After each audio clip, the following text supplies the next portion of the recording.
again with the College Sharks, and here is our third video in the Summer Sprint series called Building Your College List. So the Summer Sprint is really our setup for your senior year college process. Right now, you just got out of your junior year, you're about to enjoy summer, and there's some things you can do this summer to get a jump start. So this video is a big picture overview of what you'll need to have ready once fall comes. So building a college list involves evaluating a number of important elements. What type of college do you want? What location do you want? What size do you want? And what's the cost? That's a tough question, and that's also a tough answer to have to deal with. How are you going to find schools that you want? Through visits, through research, and we've got a couple cool tools for you. So here we go. Summer Sprint, the college list. First off, let's talk about what type of college you should be looking at. There are two-year colleges, the community colleges, and there are four-year colleges. Some colleges focus on liberal arts like English, sociology, and math. You get a little bit of everything at a liberal arts college. Other colleges focus on STEM subjects, technology, and research. Conservatories are four-year music schools, and art colleges also offer four-year degrees, and they can study on anything from studio art to cartooning, filmmaking, or other similar things. Some schools are private and some schools are public. Public colleges and universities are less expensive for in-state students as they are primarily funded by state taxes. In most cases, they're larger than private colleges and they have a lot more majors. Private colleges are typically more expensive, but guess what? They have greater financial aid and merit scholarships available for students than public colleges and universities. In addition to public and private colleges and universities, you also may want to consider applying or attending a community college. Thinking about location is important when you're building your college list. Many students begin their college search by thinking, how far away do I want to be from home? Do I want to bring my laundry home for the weekends? Now, you want to check with your family first because doing your laundry after you've gone off to college might not be on their list of things to do. If you're far away, there may be really high transportation costs involved in traveling back and forth and seeing your family. Do you want to be in a big city, or are you more comfortable in a rural or suburban setting? Think about where you live now, how that's tagged. Are you in a suburbia? Are you in a rural, more farmland area? Or are you in a city now? And what do you want for your 4 years of college? And then how about the weather? Do you prefer warm or cold as far as climate goes? When you look out the window, do you want to see palm trees or pine trees? These are things that can help you narrow your college search. What about campus life? You're going to be living on this campus for several years, sometimes all 4 years, and sometimes kids move out for junior year. But many students say that the campus size and the feel were a really big part of their first college choice. So do you see yourself at a college with lots of students or in a smaller community where you know your teachers kind of think of How to Get Away with Murder, in that show, the students actually went to the professor's home and had dinner. Very different vibes. Do you want to be at a college where the students stay on campus most of the time, or one where kids go home on the weekends? Do you like to live in a residence hall? And if so, do you want to have the bathroom down the hall that everyone shares? Or do you need to have a private bath or maybe a duet where two rooms then share one bathroom? Think about this. Do you want to be around people with a bunch of different interests, or would you like to be with people with the same interests of yours? Many colleges have living and learning environments where you can say, okay, I want to be in the Spanish-speaking dorm because when I'm in my residence hall, I only want to speak Spanish, full immersion because I want to learn the language. Or maybe you're in a residence hall that there is very quiet. It's not a loud residence hall. So everyone there is really more studious and wants to focus more on their studies. You want to be with people that are like you, or do you want a wide diversity of people in your living environment? And do you want to be at a school where sports are a significant part of life? That's a good question. Salisbury's got one of the best lacrosse teams going. So there's going to be a lot of big game day at Salisbury University for lacrosse. You could think about big football like Alabama, Auburn, Michigan, those types of things. Is that kind of big game day school spirit what you want to be a part of? And which sports? Are you more of a hockey fan, a gymnastics fan, a volleyball fan, football, basketball?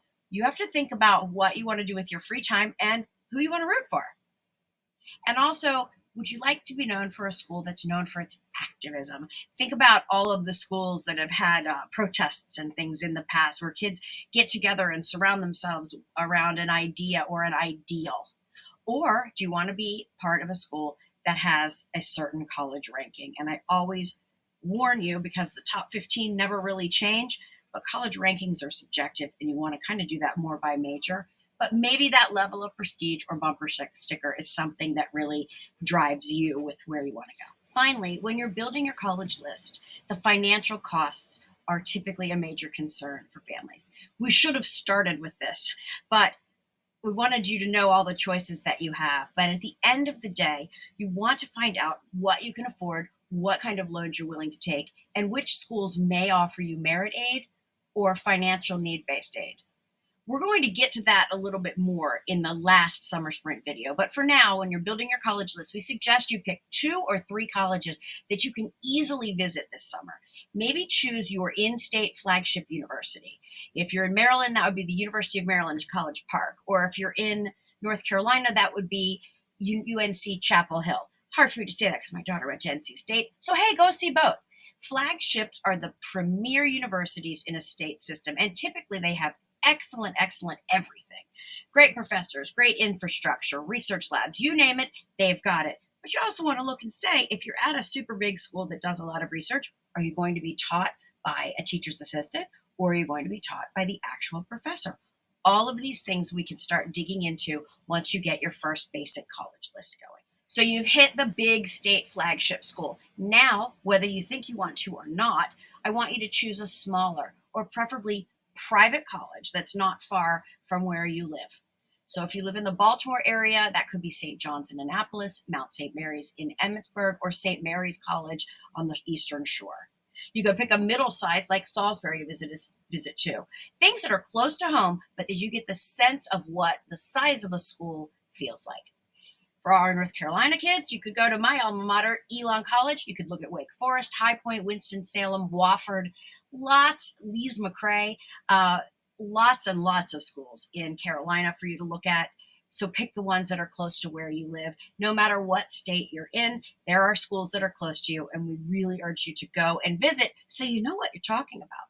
Take the official tour and the official information session, and you'll start learning what colleges think are important and maybe what you should think is important and what questions you may have for different schools when you visit and when you do research. So right now, after you do the campus tour, maybe go check out the food, sit in the dining area. They're going to let you do a lot of these things because they want you, but it's most important for you to get the feel of the vibe. I think vibe is huge. Vibe, location, size, weather.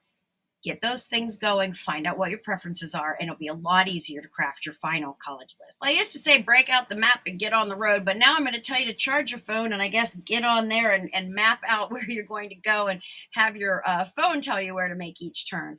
But plan some visits this summer. Keep notes on your phone or print out one of our college research forms and take notes there. You want to be able to compare colleges to colleges based on size, location, what they offer, and different things like that.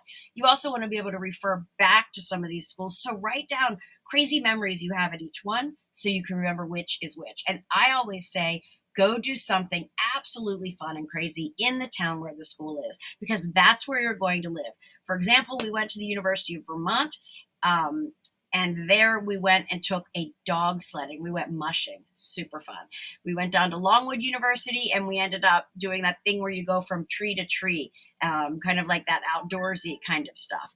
And when we went to see University of Colorado, well, we got to sit in the hot spring. So it's important for you to know what's around the school. Take a look around and see if that's a place where you can live. So thanks for watching, and we will see you in the next video, which is on application deadlines. Need more help? We do have a college list builder program that we can do for you. It's 3 virtual, in-person, Zoom to Zoom meetings. You'll have some things to fill out, and we'll give you a couple assessments and different things so that you can really nail what your preferences are. And for our college sharks, we have a special deal of only $800 that's from now through July. You don't need to do it, but if you want more help,